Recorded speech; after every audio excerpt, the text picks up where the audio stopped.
Tim Kesehatan Rumah Sakit Pusat Angkatan Darat RSPAD Gatot Subroto bekerja sama dengan Lembaga Penelitian Eijkman dan Bio Farma Bandung melakukan uji konvalesen plasma atau plasma darah dari pasien yang dinyatakan sembuh dari COVID-19. Metode pengobatan ini disebut telah berhasil di beberapa negara. Dalam uji klinis ini, RSPAD telah mengantongi izin penelitian dari Komisi Etika Pelayanan Penelitian Kesehatan. Pada pasien yang sudah survive dari COVID-19, mereka memiliki antibodi di dalam plasma darahnya.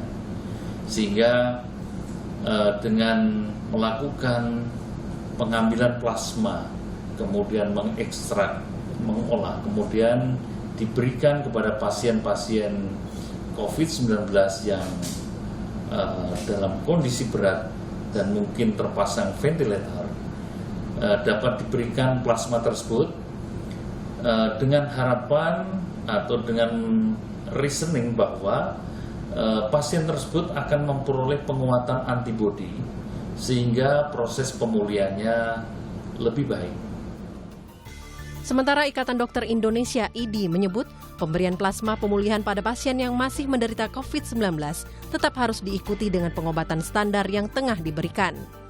Kepala Satuan Gugus Tugas Penanganan COVID-19 IDI, Profesor Zubairi Jurban mengatakan metode konvalesen plasma pernah digunakan saat menangani SARS dan dinyatakan efektif. Kalau hasil di Cina ini berhasil, kemudian dilaksanakan di Amerika 1.000-2.000 pasien berhasil, di Inggris berhasil, kemudian di Indonesia berhasil, maka pengobatan ini menjadi standar, bukan lagi uji klinik. Syarat pertama adalah harus aman. Jadi safety dulu prinsipnya, kemudian baru efficacy, apakah efektif atau tidak untuk mengobati. Jadi harus aman dulu. Salah satu negara yang telah mengembangkan pengobatan dengan plasma konvalesen yakni Tiongkok. Para dokter negara itu mendeteksi plasma darah dari pasien yang sembuh mengandung antibodi. Karena itu plasma ini diambil dan disuntikan kepada pasien yang masih sakit. Tim Liputan Kompas TV, Jakarta. Nah, saudara, lebih jelas mengenai konvalesen plasma ini, seberapa aman, seberapa efektif, apakah betul-betul sudah dilakukan di Indonesia, uji klinisnya, kami akan segera berbincang. Kami sudah mengundang Wakil Kepala RSPAD Gatot Subroto, Brigjen Dr. Albertus Budi Sulistya atau Dr. Budi. Selamat pagi, Dr. Budi. Ya, selamat pagi, Mas Bayu. Ya, terima kasih waktunya. Dan melalui sambungan Skype nih Anda bergabung. Dan kemudian melalui sambungan Zoom ada Mbak Ratri Anindya Jati. Mbak Ratri, selamat pagi. Selamat pagi Mas Bayu. Selamat pagi Pak Budi. Ya. Selamat pagi Mbak Ratri. Ya, senang Mbak Ratri bisa bergabung. Saya baru pertama kali ini berbincang dengan Anda. Mungkin pemirsa perlu diingatkan, Mbak Ratri ini salah satu pasien yang awal-awal terpapar corona tapi sekarang sudah sembuh. Sehat Mbak Ratri? Iya sehat Mas, makasih. Ya, kali ini Anda ikut menjadi pendonor darah Anda untuk metode konvalesen plasma. Nanti cerita-cerita ya Mbak Ratri, kita ngobrol saja sama Dr. Budi nih. Dok, ini betul-betul sudah dilaksanakan atau masih dalam situasi seperti apa di RSPAD Gatot Subroto, bisa dijelaskan Dr. Budi? Ya, terima kasih Mas Bayu. Kami sampaikan bahwa tim peneliti yang pertama sudah mengantongi izin etik untuk melaksanakan pelayanan atau penelitian. Nah, saat ini kami sudah melakukan beberapa proses termasuk pengambilan sampel dari para donor dan sesuai dengan protokol penelitian kami sudah memulai memberikan kepada pasien. Oh. Ya. Oke. Salah satu donornya adalah Mbak Ratri ini. Ada berapa donor, Dr. Budi? Saat ini sudah terkumpul 4 orang donor yang siap. Dan saya menilai ada dari data yang ada yang masuk ke kami, semakin banyak pasien-pasien yang sudah sembuh COVID-19 ingin bergabung menjadi donor. Oh, Nah, tentu kami kan mempunyai kriteria inklusi namanya dalam sebuah penelitian. Ada kriteria di mana donor tersebut bisa kita ambil atau tidak. Demikian. oh, ya itu nanti ada kriteria-kriterianya. Semua orang boleh dulu mengajukan, nanti akan dilihat oleh RSPAD apakah kemudian darahnya bisa diambil, begitu. Sebelum saya sampai nanti ke secara teknis yang pelan-pelan mungkin Dr. Budi jelaskan kepada kami, saya ke Mbak Ratri.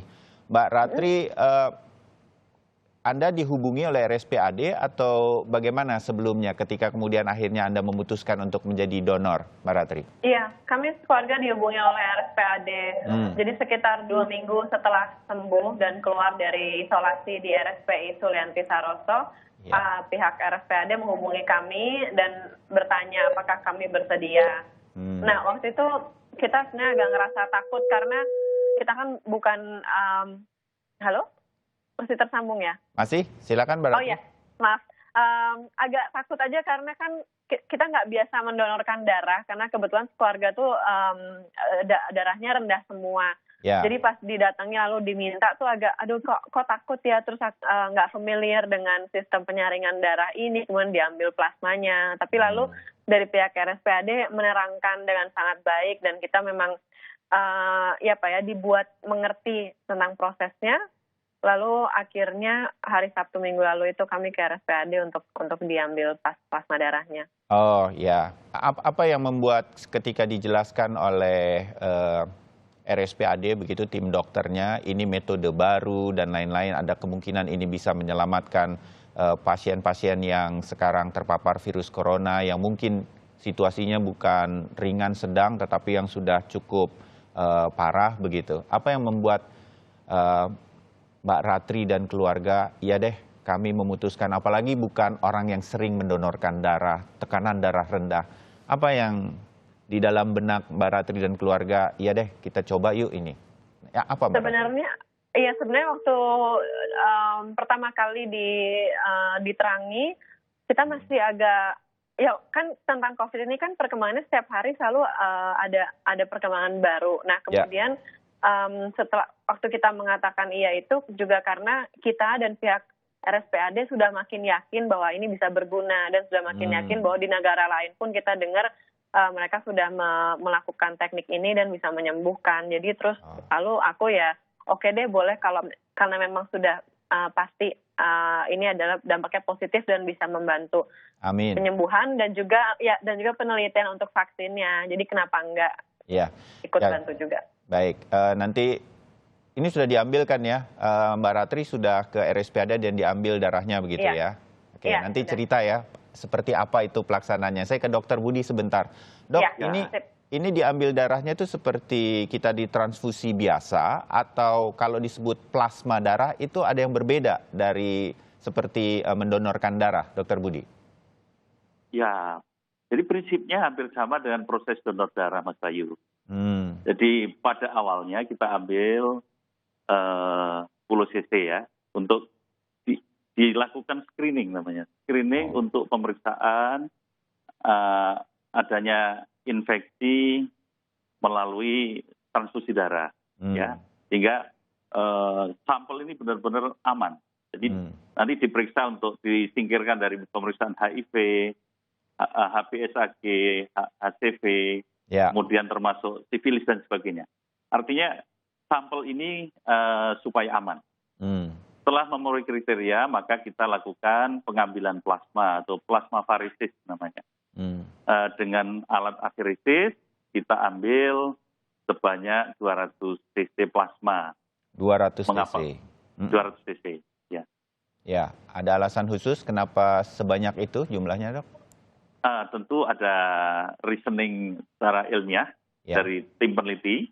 Kemudian kenapa plasma? Seperti kita ketahui bahwa di dalam darah itu ada banyak komponen. Ada plasma, ada eritrosit, leukosit, ada bavikotnya. Nah ini dipisahkan. Karena antibodi ini berada di plasma. Sehingga dengan mengekstrak plasmanya itu maka kita memperoleh plasma yang mengandung antibodi dalam hal ini. Oh begitu. Demikian. Nah, ya, secara teori tadi saya juga mendengarkan di paket, koreksi saya ya dok ya, supaya pemirsa kemudian juga mengerti diapain sih ini begitu. Jadi secara teori, kalau ada orang yang sembuh dari corona seperti Mbak Ratri dan keluarga, itu dia punya antibodi yang baik. Kira-kira begitu ya dok. Maka kemudian darahnya bisa diambil, dipisahkan sampai ke plasma darahnya, dan plasma darah inilah yang nanti ditransfusikan ke seseorang yang masih sakit. Kira-kira begitu dok? Betul. Oh, kenapa teori ini kemudian secara teori ini bisa darah orang yang sembuh ini, imunisasinya bagus ini akan membantu imunisasi dari pasien yang sekarang sedang menderita corona, begitu dok? Betul. Jadi logikanya bahwa di situ terdapat antibodi, Mas Bayu. Sehingga pada pasien-pasien yang sedang kritis, bahkan mungkin terpasang ventilator, kepada pasien tersebut diberikan antibodi atau tambahan tentara lah kira-kira begitu ya.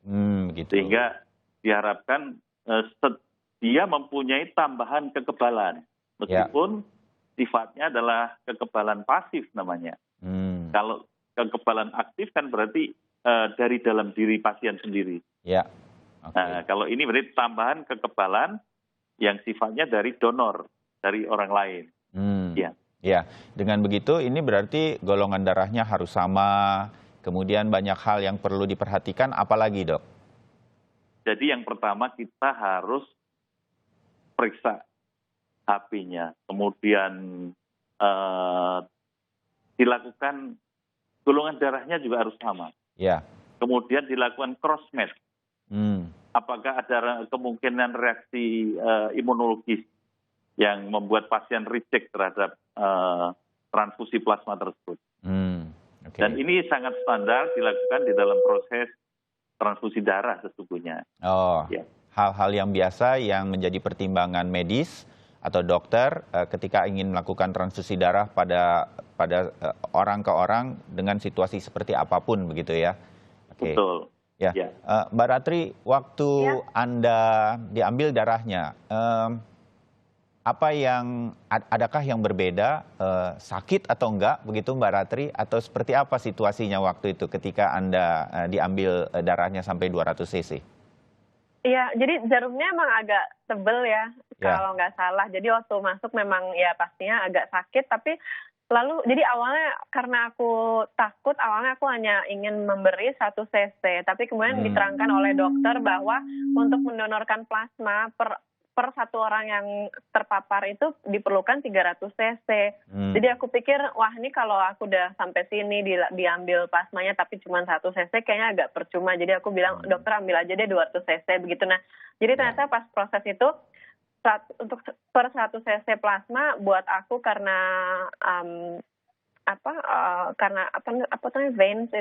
veins aku tuh kecil, jadi agak kurang lancar darahnya, agak lama. Jadi per 1 cc itu butuh waktu 30 menit. Jadi total tanganku di proses itu 1 jam. Jadi memang agak tidak nyaman, ada kesemutan gitu-gitu kan karena harus diam aja. Tapi lalu nggak apa-apa kok, aku nggak terefek apa-apa.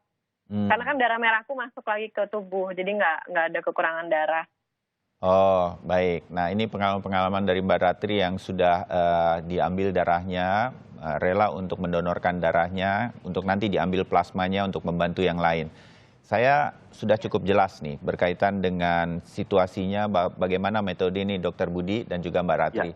Kami jeda dulu, kita sambung lagi ngobrolnya, terutama ke Dr. Budi. Nanti saya ingin tanya, apakah kemudian, tadi Dr. Budi katakan ini sudah mulai dicoba. Pengen tahu Dr. Budi, ini kemudian apa perkembangannya terhadap para pasien yang sekarang sudah menerima donor atau plasma darah ini? Tetap bersama kami untuk mendengar cerita Dr. Budi. Kami segera kembali.